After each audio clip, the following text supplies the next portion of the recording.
C'est sous une chaleur accablante que s'est déroulée la première journée de la 6e épreuve du 24 MX Tour. Les pilotes espoirs et juniors se retrouvent ici pour disputer l'avant-dernière manche de leurs championnats respectifs. Dans le groupe A, Florian Millau s'est imposé dans sa manche qualif devant Bogdan Krajewski et Xavier Casal. Dans le groupe B, Quentin-Marc Prunière a pris le meilleur sur Baptiste Borde et Steve Bonal. Lors du premier départ, Nicolas Duhamel s'octroie le all shot, mais on assiste à une chute collective dans le peloton. Troisième de ce premier débat, Florian Millau a dû s'employer pour revenir sur le podium. Il était pointé 8e au terme du premier tour. Quentin-Marc Prunière montre qu'il est toujours en forme. Il a repris la deuxième place à Duhamel à mi-course pour ne plus la lâcher. Le vainqueur de la première manche n'est autre que Pablo Métayer, mais il a dû faire preuve de sang-froid puisque Prunière finit dans sa roue à seulement 6 dixièmes.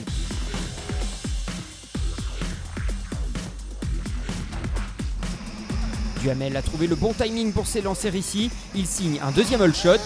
Derrière lui, on retrouve Pablo Métayer et Axel Louis. Quentin-Marc Prunière a été victime d'un problème d'embrayage au départ. Malgré tout, il s'est accroché pour finir 6e et monter sur le podium de la journée. Florian Millau s'adjuge à nouveau la 3e place après un autre départ dans le milieu du paquet.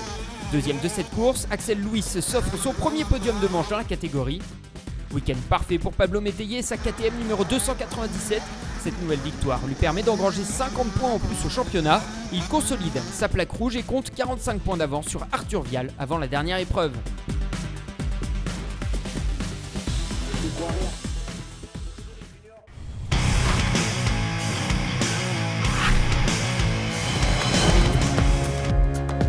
Les juniors de leur côté ont disputé aujourd'hui leur manche qualif. Dans le groupe A, Thibaut Bénistan s'est imposé devant Tom Guyon qui continue sur sa lancée d'Ernée.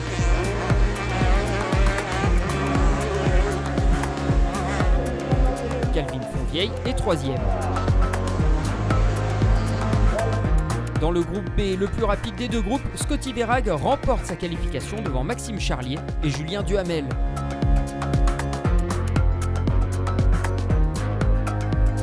Rendez-vous dès demain matin pour les essais chrono de la catégorie élite.